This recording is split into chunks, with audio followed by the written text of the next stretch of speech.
안녕하세요. 백업부동산 스토리의 미네입니다. 금일은 여러분들과 함께 제 유튜브 방송을 구독하시면서 궁금해 하시는 점을 댓글로 남겨주신 분들이 좀 종종 많이 있습니다. 그랬을 때 그분들과 일단 많은 이야기를 나누고 싶지만 우리가 온라인상으로밖에 못 만나잖아요. 그랬을 때 일단은 여러분들이 궁금해 하시는 부분 부족하지만 일단 제가 갖고 있는 개인적인 소견을 말씀을 드리도록 하겠고요. 물론 여러분들이 저에게 물어봤기 때문에 그래요. 그랬을 때 일단은 상대방과 충분한 이야기가 오고 가고요. 제가 또 이제 인풋 정보를 좀 많이 받아야 될 텐데 그런 정보가 없다라는 좀 부분이 있어요. 그런 점을 좀 감안해서 들어주셨으면 좋겠습니다. 그래서 오늘 한 몇몇 부분을 이제 살펴볼 텐데요. 첫 번째가 서울시 동작구에 소재하고 있는 명수대 현대아파트하고요. 한강현대아파트라고 보시면 될 것 같습니다. 이 아파트에 대해서 궁금해 하시는 점은 재건축이 가능할까요? 라고 이렇게 물어보셨어요. 박상현님께서. 그랬을 때 이 부분에 대해서 참 제가 서울 지역의 특정 아파트 이런 것들을 얘기하기에는 굉장히 부담스럽습니다. 왜? 제가 개인적인 얘기를 드리고 또 제 투자 관점상 이 부분에 대해서는 굉장히 민감할 수도 있기 때문에 일단 제 개인적인 소견이라는 것만 알아주세요. 그랬을 때 이 명수대 현대아파트하고 한강현대아파트 굉장히 장점이 많은 아파트예요.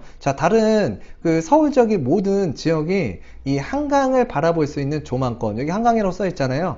없다라고 보시면 될 것 같아요. 그리고 이제 한강 주변으로 굉장히 가격적으로 지속적으로 상승을 하고 있는데 일단 명수대 현대아파트하고 한강 현대아파트 같은 경우에는 지금 용적률이 약 조금 그렇게 적지는 않아요. 좀 상당히 좀 높은 편에 속한다. 그렇지만 아파트는 30년이 넘어서 32년차 아파트라고 보시면 될 것 같고요. 그리고 2017년도 기준으로 봤을 때 주택 가격이 약 7억 중후반 가격을 이제 형성하고 있었는데 지금 2019년도 현재 시점으로 보게 되면 일단 실거래가 기준으로 보겠습니다. 2019년도 8월에 2층 아파트가 11억 1000에 거래가 됐고요. 그 다음에 13층 아파트가 2019년 7월 26일 날 11억 6500, 그리고 7월 6일 날 11억 5000에 11층 아파트가 거래가 됐다. 평수는 33평 아파트예요. 그랬을 때 2년 동안 지속적으로 가격적으로 굉장히 상승을 많이 한 수익률이 굉장히 높았던 아파트라고 보시면 될 것 같습니다. 자산을 굉장히 이 물건을 소지하고 있었다 그러면 많이 불렸을 거예요. 그랬을 때 이 아파트 한강이라는 조망권도 있고요. 플러스 요인이죠. 그리고 이제 아래쪽에 이제 흑석 재정비 촉진지구로 하고 있잖아요. 굉장히 기반 시설이 열악했지만 마이너스지만 지금 이 재개발, 그러니까 흑석 뉴타운이라는 그 지역이 재개발을 통해서 기반 시설이 확장이 되고 그러면서 이제 구축에서 이제 신축 아파트가 들어서게 되면서요. 가격적으로 지속적으로 상승을 하고 있고 또 정주 여건도 굉장히 상승을 많이 하고 있다. 그래서 주변 가치가 굉장히 올라가고 있기 때문에 이 명수대 현대아파트하고 한강 현대아파트의 가치에는 플러스 요인이라고 보시면 될 것 같습니다. 그리고 이제 우리가 3대 업무지구라고 할 수 있는 여의도 방향이라든가 강남권으로 빠르게 진입이 가능할 수 있는 이 9호선 흑석역이 있기 때문에 이 부분조차도 플러스 요인이라고 보시면 될 것 같아요. 그렇지만 일단 이 아파트가 지금 재건축을 진행하는 단계에 있는 아파트는 아니고요. 아파트가 무조건 오래됐다고 해서 이 재건축 사업이 되느냐? 그건 아니에요. 또 용적률 너무 높다고 해서 재건축이 안 되느냐? 그것도 아닙니다.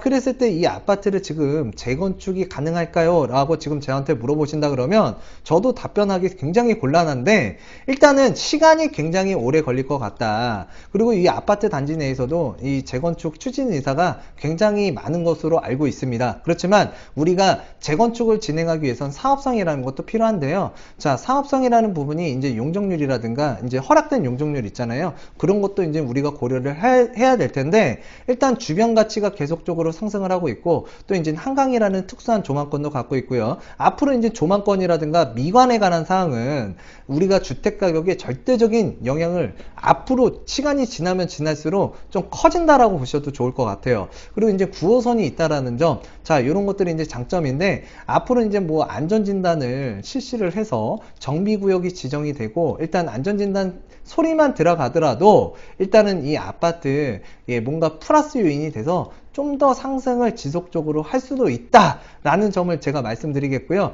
그리고 이제 재건축이라는 거는 통상적으로 우리가 안전진단을 통과하고요. 아파트가 입주하는 시점까지 보통 15년에서 20년 걸려요. 15년에서 20년. 굉장히 오랜 시간이 걸린다. 그랬을 때 그런 부분들을 여러분들 질문 주신 분이 좀 이해를 하시고 좀 접근을 하셨으면 좋겠습니다. 자, 그리고 이 해당 아파트 지금 한번 우리가 살펴보게 되면은요. 지금 제가 이 아파트를 지금 한번 살펴보게 되면 일단 여러분들 명수대 현대 아파트 같은 경우에도 지금 그러니까 매매 물건이 176건이 나와 있고요. 그리고 지금 한강 현대 아파트 같은 경우에도 171건의 물건이 나와 있다고 보시면 될 것 같아요. 자, 물론 중복 물건도 많습니다. 자, 그랬을 때 이 중복 물건을 제외하더라도 약 한 3분의 1만 따지더라도 한 60건 이상 아파트, 그 다음에 또 이제 우리가 한 50%만 보더라도 약 85건의 아파트가 지금 나와 있다고 보시면 될 것 같은데, 일단 매도자가 많다라는 얘기는 일단 수익이 많이 났다라는 거 제가 앞서서 말씀드렸잖아요. 그래서 좀 차익 실현을 하려고 지금 물건은 내놓고 있지만 실제로 거래되고 있는 건수는 그렇게 많지는 않다. 그랬을 때 지금 우리가 외부에서 이 물건을 갭 투자로 하기에는 갭 비용이 너무 크고요. 또 이제 우리가 실거주로 또 이제 재건축을 바라보고 투자하기에는 좀 기간적으로 굉장히 상당히 길기 때문에, 자, 이런 부분들을 조금 질문 주신 분이 좀 상기를 시키신 다음에 이 재건축이 가능할까요? 라고 이렇게 질문을 주셨지만, 일단은 제가 추진 대가 가능할까요? 했을 때 조금 상당히 지금 제가 봤을 때에는 조금 잘 판단하시고 일단 조금 다른 쪽으로 조금 접근을 하시는 것도 맞을 것 같아요. 예, 왜 아파트가 재건축이 추진된다는 게 정말 쉽지는 않고요. 또 시간이 오래 걸리기 때문에 말씀을 드립니다. 자, 그래서 이게 충분한 답변은 안 될 테지만 일단 물건도 많이 나와 있고 차익 실현을 하고 싶은 욕구가 강한 아파트 단지 중에 하나다라고 보셔도 될 것 같습니다. 자, 그 다음에 이제 두 번째로 이제 여러분들과 살펴볼 내용으로는 일단 제가 얼마 전에 10일 대책, 그러니까 10월 1일 날 부동산 방안 대책이 나왔습니다. 그래서 이제 부동산 방안 대책이 나왔는데 지금 우리가 서울 지역에 이제 좀 이해도가 필요해요. 흐름에 대해서. 자, 흐름이 중요합니다. 자, 그랬을 때 이제 우리가 3기 신도시를 지정을 했어요. 그렇지만 3기 신도시가 이 서울을 대체할 수 있는 지역은 아니라고 보셔도 됩니다. 그래서 이제 서울을 그러니까 대체할 수 있는 지역이 아니라고 이제 판단이 되다 보니까 서울 강남에 있는 재건축 단지가 가격적으로 상승을 했다라고 보시면 될 것 같아요. 가격적으로 움직이다 보니까 이거 봐라, 정부에서는 이거 눌러야 되는데 이거 좀 역효과가 나오네. 그러다 보니까 이제 나오게 된 규제 내용이 분양가 상한제라고 보시면 될 것 같아요. 자, 분양가 상한제가 나오게 되니까 이제 반사이익을 보는 지역이나 물건이 나오겠죠. 근데 그 물건이 바로 같은 강남구에 있는 또는 이제 서울 주요 지역에 있는 재건축 물건이 아닌, 재개발 지역 물건이 아닌, 자, 5년 이내에 신축 아파트로 불똥이 튀더라. 또 이게 가격적으로 신고가를 또 나타내다 보니까 10년 미만의 아파트까지도 확산이 됐습니다. 그러다가 이제 서울 전 지역으로 이제 확산이 됐다라고 보시면 될 것 같은데, 신고가 현상 분명히 나온 거 맞고요. 거래도 된 거 맞습니다. 자, 그랬을 때 이제 심리 자체가 움직이다 보니까 일단은 지금 요번에 10월 1일 날 국토교통부에서 이제 발표를 한 내용이 있죠. 자, 그 내용 중에서 정말 중요했던 부분이 일단 대출에 관한 부분이었고요. 그리고 두 번째로는 일단 자금 출처에 관한 조사를 빡시게 하겠다. 자, 그게 이제 핵심 내용이라고 보시면 될 것 같습니다. 자, 부자들 같은 경우에는요, 정보도 빨라요. 예, 정보도 정말 다양하게 많이 갖고 있는 게 부자입니다. 그래서 돈도 많고 정보도 많은 게 부자라고 보시면 될 것 같은데, 우리가 방송을 보게 되면 부자 하잖아요. 근데 제 주변에는 부자라고 얘기하는 사람은 없어요. 어딘가에는 숨어 있겠죠. 그 사람들이 이제 서울에 고가 아파트를 거래하고 사고 팔고 이런 행위들을 하는데, 그 사람들이 제일 무서워하는 게 자금 출처에 관한 사항입니다. 자, 그랬을 때 우리가 교통부에서 나온 10일 부동산 방안 대책을 보게 되면 강남 4구, 예, 강남 4구와 마용성 지역이죠. 그리고 이제 추가적으로 서대문 지역에 있는 고가 아파트 거래된 내용에 대해서 자금이 어떻게 흘러왔는지 빡세게 조사를 하겠다고 하는데, 부자들이 제일 무서워하는 게요, 국세청 움직이고요. 이 자금에 대해서 소명을 해라, 이런 내용이 정말 부담스럽거든요. 왜? 자, 이런 게 하면은, 예, 내가 운영하고 있는 사업장까지도, 예, 또 불똥이 튈 수도 있고요. 그랬을 때 이 거래를 좀 위축시킬 만한 내용이 좀 담겨 있었다라고 보셔도 될 것 같고요. 그 다음에 두 번째로는 일단은 우리가 서울에서 이 개인이 집을 사기에는 LTV 규제가 굉장히 강화가 됐고요. 그래서 개인이 이제 대출을 받기에는 제한적인 면이 많았어요. 그랬을 때 우리가 좀 우회적인 방법으로 법인 사업자 또는 부동산 매매업자 또는 우리가 부동산 담보신탁 있잖아요. 이 방법으로 우회해서 이제 우리가 주택을 취득해서 사고 파는 행위를 하다 보니까 자, 이것도 뭔가 구멍이더라. 이게 이제 부동산 서울 지역의 부동산 가격을 올리는데 부추김 역할을 했다. 그래서 이 내용을 좀 수정을 했는데 일단은 80% 대출 요건에서 40%로 좀 감액이 되더라. 그러니까 뭔가 줄어들었다. 그랬을 때 뭔가 자금적으로 좀 부족하게 되잖아요. 그렇게 되면은 서울 지역에 지금 상당히 가격적으로 많이 상승한 서울 지역에 뭔가 투자할 수 있는 세력들이 많이 줄어들 수밖에 없다. 자, 그랬을 때 이 서울 지역 부담스러운데 자, 지금 이 지역에서 과연 어느 지역으로 좀 불똥이 튈까? 그러면 여러분들 딱 하나 생각해 보시면 여기 규제 지역 지금 빡세게 규제 가잖아요. 서울 전 지역 25개고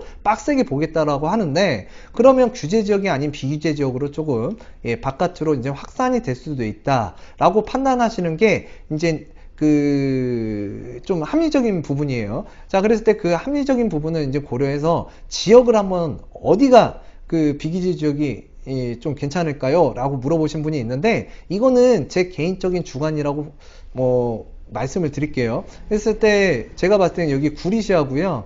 그리고 이제 성남시, 그리고 이제 안양시, 의왕시가 있고 또 이제 수원시, 그리고 이제 시흥시, 부천시, 광명시. 자, 이 정도까지는 아마 여러분들께서 좀 눈여겨보실 필요가 있다. 그리고 이제 고양시 같은 경우에는 상기 신도시의 최대 피 지역이라고 보시면 될 것 같은데 일단 이쪽 지역에서는 이제 덕양구까지 정도만 여러분들께서 보셔도 될 것 같아요. 자, 그래서 만약에 비규제 지역을 본다 그러면 어느 지역이 괜찮을까요? 했을 때 이 지역에서 여러분들께서 좀 가격적인 흐름이라든가 또는 내 집 마련 하고자 하시는 분들 또는 이제 투자 물건을 조금 보고자 하시는 분들은 이쪽 지역이 좀 강하게 조금 지금 매수세가 많이 상당히 위축되어 있었지만 거래가 활발해질 수도 있다라는 거를 제가 미리 한번 내 나름대로 예측을 해보는 거예요.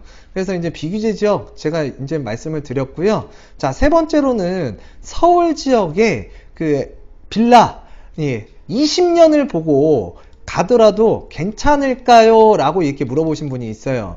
자, 그랬을 때 제가 정말 TV 가끔 봐요. 그랬을 때 정말 학력도 높으시고 또 부동산도 10년, 20년, 30년 이상을 직접 중개행위도 하고 거래도 하시고 시행도 하고요.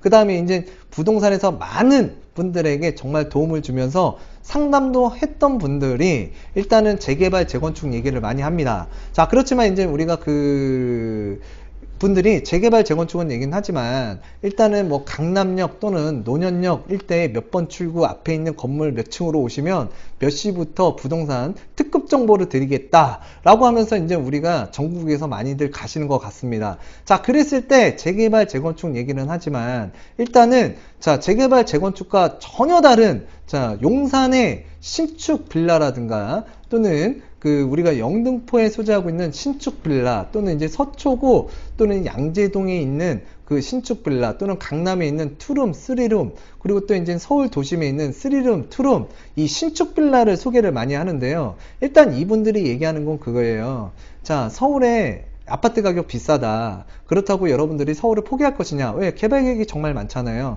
자, 그랬을 때 우리가 빌라를 사놓으면, 신축 빌라를 사놓으면, 자, 재개발이 될 수 있다. 재개발이 언제 되느냐? 한 10년, 20년, 30년, 40년 막 얘기합니다. 자, 그런데 여러분들 합리적으로 생각을 해보세요. 부자들이 바보입니까? 예? 그리고 똑똑한 사람들이 자, 그렇게 저렴하고 뭔가 재개발을 통해서 고가의 신축 아파트가 만들어지는 과정에 있는 자, 신축 빌라를 산다? 이거 전혀 맞지 않는 얘기예요. 왜?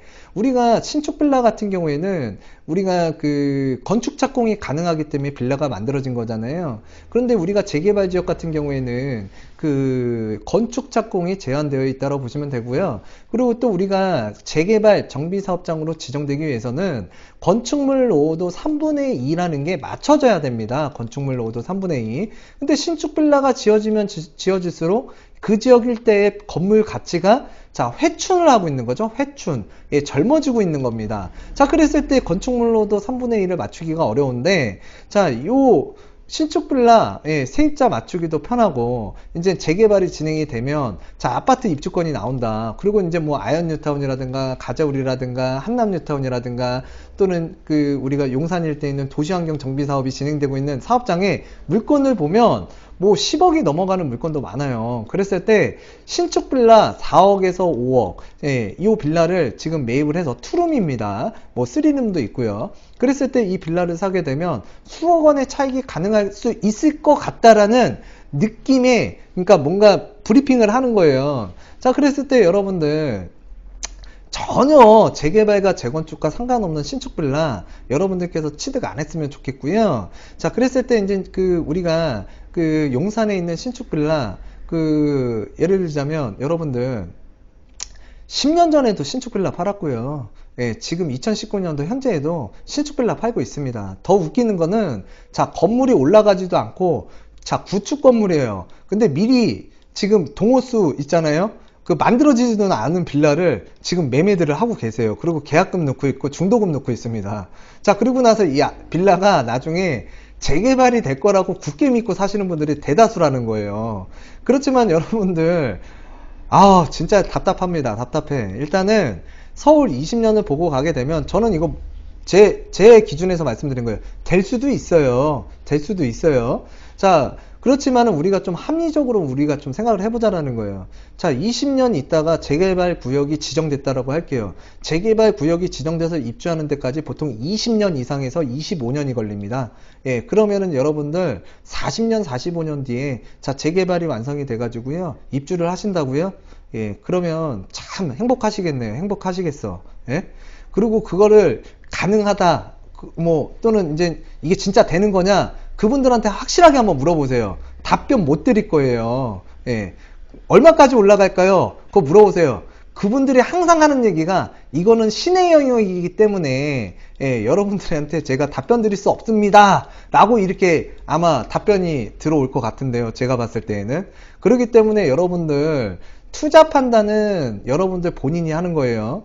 자, 누군가가 그릇된 이야기를 하더라도 여러분들이 걸러낼 수 있는 이 귀 분명히 갖고 계셔야 되고요. 그리고 이제 재개발이라는 게 그 단순 요건에 의해서 지정되고 추진되는 게 아닙니다. 자, 그리고 이제 제가 이렇게 말씀드려도 일단은 신축 빌라, 예, 무조건 사지 말라는 거 아니에요. 그렇지만 개발에 대한 기대감과 높은 시세 차익을 바라고 또 이제 그 법률로 진행되는 사업의 요건에도 맞지 않는 그런 해당 물건을 여러분들께서 취득을 하게 되면 시간 버리고 돈 버리고 마음 상한다라는 거, 예, 이걸 하나 말씀드리겠고요. 일단은 20년을 보고 가도 괜찮겠느냐? 저는 별로라고 생각이 됩니다. 이건 제 주관적인 생각이고요.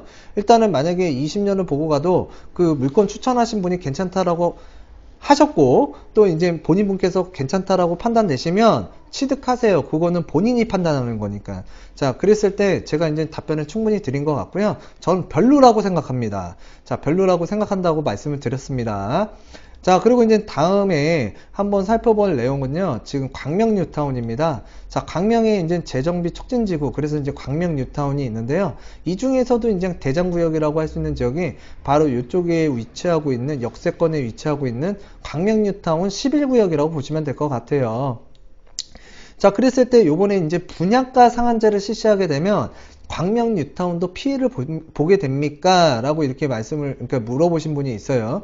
제가 봤을 때 광명 뉴타운 같은 경우에는 뭐 고분양가 지역도 아니고요. 그리고 또 이제 우리가 강남이나 또는 이제 과천처럼 뭐 4천만원, 7천만원 이렇게 분양하는 지역도 아니라고 보시면 될 것 같아요.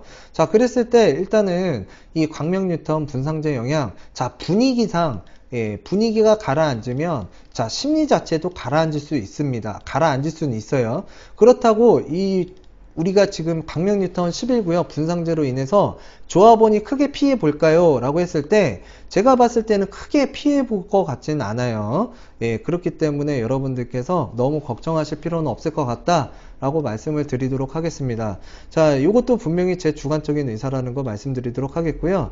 그리고 이제 대방동에 대해서 또 물어보신 분이 있어요. 그래서 이제 대방동에 보게 되면 1호선이 지나가고 있는 이 일대 괜찮을까요? 라고 물어보시는 분들이 있는데, 일단 이 인근에서 노량진 재정비 촉진지구도 있고 지금 주변이 많이 바뀌고 있습니다. 그리고 또 이제 장승배기 주변 지역 주변으로도 굉장히 개선되고 있는 모습들이 보이고 있는데, 자, 우리 대방동 위쪽으로는 여의도고요. 또 이제 아래쪽으로 보게 되면 이제 신길뉴타운이 있다라고 보시면 될 것 같아요. 그리고 우측에는 이제 노량진 재정비 촉진지구가 있고요. 그랬을 때 지금 이 주변에 있는 일대 그러니까 특정 아파트나 물건을 가지고 물어보신 건 아니고 이쪽이 어떨까요? 라고 물어보시는데, 일단은 제가 봤을 때는 서울 중심 속에 있고요. 주변의 가치가 지속적으로 가치가 상승할 수 있을 만한 정주 여건이 개선되고 있고, 또 이제 여의도하고도 가깝게 근접하고 있잖아요. 자, 그랬을 때 대방동 이 일대에 분명한 건 일단은 가치도 지속적으로 좋아지는 지역 중에 하나다. 자, 그리고 또 이쪽으로는 이제 우리가 신림선이 지나가게 되잖아요. 그래서 또 뭔가 교통 호재도 있다 했을 때, 자, 어떤 물건을 가지고 물어보시는지 제가 정말 모르겠어서 일단 두리뭉실하게 일단 여러분들과 대방동에 대해서 살펴봤고요. 뭐 나쁘지 않습니다. 대방동 좋습니다. 자, 그랬을 때 그쪽 지역에서 뭔가 신축으로 가는 과정에 있거나, 또는 또 주변에 여러분들께서 지금 노량진 뉴타운이라든가, 그리고 또 이제 신길 뉴타운이 이렇게 들어서고 있는데, 일단은 노량진 이쪽 지역에 있는 아파트가 좀 오래된 아파트가 많아요. 그래서 여러분들께서 이제 만약에 자산을 좀 불리고 싶다 그러면 한 번쯤은 주변 가까운 지역의 신축 아파트에 조금 내가 이동을 해볼까 라는 부분에 대해서는 좀 고심할 필요가 있는 지역이라고 보여집니다. 자, 그래서 이제 대방동 지역 살펴봤고요. 그리고 이제 전반적으로 전국적으로 살펴보게 되면 재개발 물건이 정말 많고요. 재건축 물건도 많습니다. 자, 그 물건 중에서도요, 1+1 물건, 그러니까 이제 2주택을 공급받는 거죠. 자, 그랬을 때 이제 주의할 점이 뭐가 있을까요? 라고 물어보시는데, 일단 투기과열지구 투기지역에서 1+1 물건을 배정받게 되면 관리처분 인가 이후부터는 2주택으로 잡히게 됩니다. 2주택. 자, 관리처분 인가 전에는 단독주택이에요. 예를 들어서 단독주택인데 지금은 1주택이죠. 근데 관리처분 인가가 나면 입주권 상태로 변모가 되기 때문에 2주택자가 된다. 그랬을 때 대출에 관한 부분, 이주비 대여라든가 또는 중도금 대출에 있어서 영향을 받을 수도 있기 때문에, 자, 이 부분에 대해서 충분한 조사가 필요할 것 같고요. 자, 그리고 이제 자금적으로 내가 충분히 이 2주택을 끌고 갈 수 있을지 그 부분에 대해서 스스로 좀 고민을 해보시고 조금 계획서를 잘 작성하실 필요가 있을 것 같아요. 그게 주의점인 것 같고요. 그리고 이제 1+1 물건 같은 경우에도 조건이라는 게 있습니다. 그랬을 때 이제 조건이라는 게 있는데, 무조건 단독주택 그리고 이제 근린상가 주택 갖고 있다고 해서 여러분들께서 무조건적으로 1+1을 받을 수 있는 건 아니다. 자, 그랬을 때 이제 우리가 가액으로 받는 방법이 있고요.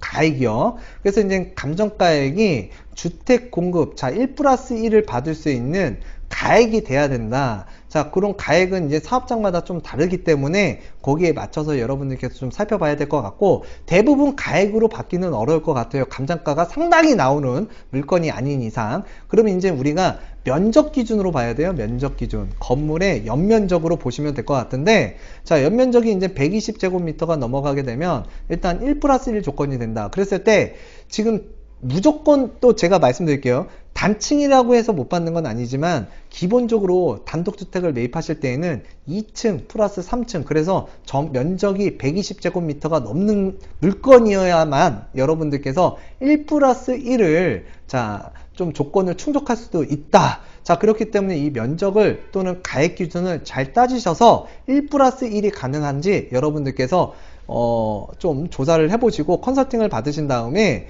취득을 하시고, 그 다음에 아까 말씀드린 바와 같이 자금에 관한 조달 계획서 스스로 한번 체크를 해보신 다음에 자, 내가 문제가 없다라고 생각이 되신다 그러면 여러분들께서 자, 그 취득을 하셨으면 좋겠습니다. 그리고 또 이제 우리가 관리처분 인가가 나오게 되면 일단은 그 매매가 안 되는 전매 제한이죠. 그래서 조합원 물건이 그 이전이 안 되는 자 금지가 될 수 있는 구역이 있습니다. 자, 그러한 구역 같은 경우에는 자금 조달이 막히게 되더라도 법률적 요건에 의해서 처분이 곤란하니까요. 그런 부분도 여러분들께서 좀 체크를 하실 필요도 있을 것 같아요. 자, 그래서 1+1에 대해서 주의점 간략하게 한번 설명을 드렸고요. 왜냐면 이것도 좀 두리뭉실하게 물어보셔서 그래요.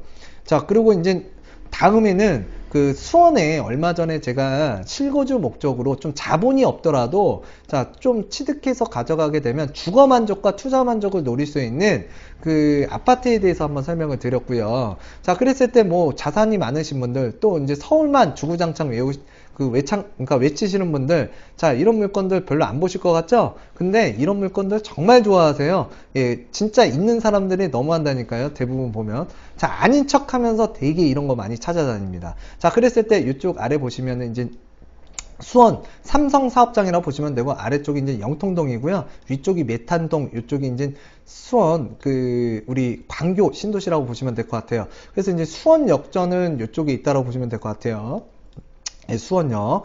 그래서 이쪽 주변에 이제 그 메탄동 일대에 한국 2차 아파트, 백제 아파트, 그리고 또 이제 우리가 그 삼성 3차 아파트가 있는데요. 이게 그러니까 재건축을 통해서 조합원으로서 아파트를 분양받으면 수익률이 어떨까요? 라고 이렇게 물어보셨는데요. 이거는 여러분들께서 취득을 해서 자, 이제 아파트가 아직까지는 뭐 안전진단이 통과를 됐거나 또는 정비구역으로 지정이 돼서 사업에 진행되고 있는 아파트는 아닙니다. 자, 그렇지만 이제 이게 만약에 여러분들께서 취득을 해서 이 재건축을 바라보고 아파트를 입주하기까지는 상당한 시간이 좀 걸리고요. 그리고 아직 안전진단을 신청하기에는 한 3년 정도, 5년 정도 시간이 필요해 보입니다. 자, 그랬을 때 여러분들께서 그런 점을 좀 고려를 하시고 만약에 투자를 하신다고 하더라도 아파트가 입주하는 시점까지는 약 그래도 한 20년 이상 보셔야 됩니다. 예, 또는 25년을 보셔도 25년을 봐야 될 것 같고요. 20년 뒤, 25년 뒤에 아파트 가격을 예측한다는 건 정말 무리한 부분이고요. 일단은 지금 현재 시점에서 그래도 괜찮다라는 거예요. 예, 어떤 게? 자, 취득가가 좀 싸고요. 그 다음에 이제 내가 약간의 자금과 시간을 투자했을 때 수원에 있는 지역 또는 전국에 있는 물건 찾아봤을 때 조금 자본이 적으신 분들, 또는 그 뭔가 요번에 상승장에서 좀 소외됐던 분들이 또 그리고 이제 직주근접상 주택이 필요한데 수원에서 그래도 살면서 투자 가치로 좀 괜찮은 게 뭐가 있을까? 용적률 괜찮고요. 위치 괜찮고요. 이제 아직 연한이 안 돼서 그렇지 조금만 지나면은 연한도 조금 뭔가 재건축 이야기가 나올 수 있는 연한이 되기 때문에 눈여겨보라고 말씀을 드린 거고요. 그리고 또 취득을 하게 되면 자, 사업 단계마다 한 단계 한 단계 지날 때마다 가격적이라는 게 변동이 되고요. 또 이제 우리가 부동산 전반적인 흐름이라는 게 있잖아요. 또 주변에 이제 수급 상황에 따라서 가격이라는 거는 좀 출렁일 수가 있습니다. 자, 그랬을 때 여러분들께서 자, 25년 뒤에 아파트 자, 얼마만큼 조합원 분양을 받게 되면 입주를 하게 되면 가치가 얼마일까요? 라고 말씀을 드리는 건 좀 무리가 있는 것 같아요. 그렇지만 일단 가치가 있는 아파트다. 그래서 굉장히 괜찮은 아파트다. 라고 말씀드리고 이쯤에서 마치도록 하겠습니다. 자, 그리고 이제 우리가 안산 쪽에 가게 되면 장산지구라고 있습니다. 장산지구. 안산 한번 찾아보게 되면 자, 안산이 이제 이쪽에 있잖아요. 그래서 이제 안산을 보게 되면 요번에 3기 신도시가 지정이 된 곳이 있어요. 그랬을 때 지금 그 안산 지역 자체적으로 한번 살펴보게 되면 일단은 공급이 굉장히 많아요. 안산 지역 자체적으로. 근데 시흥시도 공급이 많습니다. 아래쪽에 화성도 공급이 많아요. 자, 인천도 공급 많습니다. 자, 그리고 이제 수원, 군포, 안양 이쪽 지역도요, 은근히 공급이 많아요. 의왕시도 많고요. 자, 그랬을 때 자체적으로도 눌리고요. 뭐 아래로도 눌리고요. 옆에서도 밀고 들어오다 보니까 안산이 굉장히 조금 가격적으로 침체되고 많이 못 올라갔어요. 많이 못 올라갔다라고 표현하는 게 이상하고 좀 떨어졌어요. 상당히. 자, 그랬을 때 뭔가 가격적인 메리트가 분명히 생기고 있다라고 판단하는 지역 중에 하나였는데, 자, 이 안산 쪽에 3기 신도시가 지정이 됐어요. 3기 신도시가. 그래서 제가 딱 그걸 지정하는 걸 보고, 아, 진짜 안산에다가는 진짜 집을 사지 말라는 얘기인가? 그런 생각이 들 정도로 지금 안산에 지금 앞으로 중장기적으로도 주택 공급이 많아지는데, 자, 이쪽 지역에 이제 뭔가 신도시가 발표가 되게 되면 일단은 우리가 인근에 좀 구축 건물이라든가 구축 빌라, 자, 그리고 또 이제 아파트에 어떤 영향이 있을까요? 라고 물어보는데요. 일단은 지역적 자체가 좀 여기 지금 논밭이라든가 임야라든가 좀 어둡잖아요. 그렇잖아요. 이쪽 지역이 정주 환경이 자, 우리가 주택 수급 상황을 빼놓고 얘기를 드리는 거예요. 자, 뭔가 발전이 되고 뭔가 밝아지는 거예요. 자, 그랬을 때 주변에 이제 구축 건물이라든가 이런 것들은 위치에 따라서 달라질 것 같아요. 위치에 따라서. 자, 위치에 따라서 일단 건물의 가치, 뭔가 또 이제 가치가 많이 달라질 수도 있고, 또 오래된 아파트 같은 경우나 또는 빌라 같은 경우에는 일단은 여러분들 좀 주의를 할 필요는 있어요. 자, 그랬을 때 일단 상가냐 또는 주택이냐에 따라서 호불호가 많이 갈릴 거고요. 상가 건물을 갖고 있다고 하더라도 자, 그 상가 건물의 위치에 따라서 자, 호불호가 좀 갈릴 수도 있다. 그렇지만 전반적으로 상가 건물에는 조금 플러스 요인이 많아요. 주변이 많이 좋아지고, 자, 배후 세력, 그러니까 뭔가 인구가 이쪽으로 유입이 되는 거잖아요. 그럴 때 이제 상가 건물을 갖고 계신 분들 같은 경우에는 좀 마이너스 요소보다는 좀 플러스 요인이 많이 생길 수가 있다. 그렇지만 이제 위치에 따라서 도로면에 접한 위치에 따라서 사람이 이동하는 동선 또는 자동차가 이동하는 동선에 따라서 그 건물이 어디에 위치하느냐에 따라서 일단은 가치는 분명히 달라지는데, 일단 상가나 상가 건물에는 좀 괜찮을 수 있다라고 보시는 게 아마도 제 개인적인 기준에서 바라봤을 땐 괜찮을 것 같다라고 말씀드리도록 하겠습니다. 자, 그리고 이제 고잔에 있는 고잔 신도시죠. 그래서 이제 고잔 신도시도 이제 물어보시는 분들이 많은데, 일단 안산하면 외국인 많이 떠올리시죠. 그렇지만 이제 안산 이 초지동이라든가 또는 이제 고잔 신도시 같은 경우에는 외국인이 사는 비율이 굉장히 좀 거의 없다라고 보셔도 돼요. 그리고 굉장히 신도시고요. 살만합니다. 상권도 잘 갖춰져 있고, 나름대로 이제 이 안에서 교육적 환경도 갖춰져 있고, 그리고 또 주변에 보면 이제 안산 호수공원 또 있고요. 그리고 또 이제 신안산선이라는 부분도 이제 내려오기 때문에 교통편도 개선이 되고, 또 이쪽 서해선도 내려오고 있잖아요. 4호선도 있고요. 그리고 또 이제 우리가 이제 인천에서 수원역까지 들어가게 되는 수인선도 이제 개통을 예정에 앞두고 있습니다. 그래서 또 이쪽 지역 조금 공급적인 측면, 그러니까 입주에 대한 리스크가 분명히 있어서 가격적으로 지속적으로 하락을 많이 했는데요. 일단 이쪽 지역 나름대로 살만하고요. 지금 현재 시점에서 가격이 많이 꺾이고 지금 흐름이 저조하지만, 이쪽 지역을 지금 급하지만 않다 그러면, 또 실거주 목적이라 그러면 일단은 급하게 매매하실 필요는 없을 것 같아요. 왜? 지금 당장 여기에서 더 떨어지기는 어려울 것 같아요. 자, 그렇기 때문에 일단 이쪽 지역에 거주하시는 분이라면 실거주 목적이라 그러면 급할 필요는 없다. 여기서 더 떨어질 이유는 없다. 그렇기 때문에 여러분들께서 좀 마음을 편안하게 가져주셨으면 좋겠고요. 자, 그렇지만 이쪽 지역에 신축이 계속 공급되고 있다라는 거, 그러면 내 물건도 저렴한데 신축 물건, 그러니까 입주한 지 얼마 안 된 아파트도 분명히 가치가 조금 잘 안 나가고 있어요, 생각보다. 그랬을 때 좀 갈아타는 전략도 나빠 보이진 않습니다. 지역 내에서 여기에서 내가 생활권을 갖고 있고 직장이 인접해 있다 그러면, 자, 그런 부분을 좀 고려해서 신축으로 갈아타는 거, 그런 전략 나쁘지 않을 것 같아요. 어차피 싸고 얘도 쌉니다. 자, 그랬을 때 그런 전략을 여러분들께서 조금 생각해 보실 필요는 있는 지역이 이 지역이다 라고 제가 말씀을 드리면서 일단 안산은 마무리 하도록 하겠습니다. 자, 그래서 제가 좀 더 좀 디테일하게, 그리고 또 이제 자세하게 여러분들과 이 내용에 대해서 이야기를 하고 싶지만, 일단 정보라는 게 제한적이고, 또 이제 그분의 물어보는 의사 또는 방향, 처한 환경, 또 이제 아이의 교육 상황이라, 교육적인 문제라든가 학군에 관한 문제겠죠. 그리고 또 이제 실거주, 그러니까 직주 근접에 관한 사항 여러 가지 두루두루 살펴야겠지만, 그런 부분이 없어서 제가 두리뭉실하게 이야기한 부분, 자, 이 부분은 분명히 감안을 해주시고 본 방송을 들어주셨으면 좋겠습니다.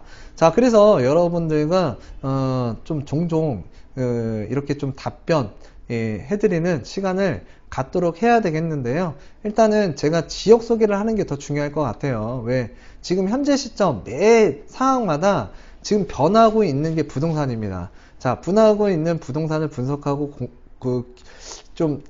관심 있게 들여다보려 그러면 저도 일도 해야 되고요. 나름대로 또 그것도 찾아봐야 돼요. 그러다 보면은 여러분들과 이렇게 소통할 수 있는 시간이 굉장히 줄어들 수밖에 없거든요. 예, 그래서 제가 참 죄송한 마음을 갖고 있지만 그래도 노력하고 있는 모습이 있다라는 거, 뭔가 노력하고 있다라는 거 알아두셨으면 좋겠고요. 다음 시간에도 유익한 내용으로 다가서는 100억 부동산 스토리의 미래가 되도록 하겠습니다. 감사합니다.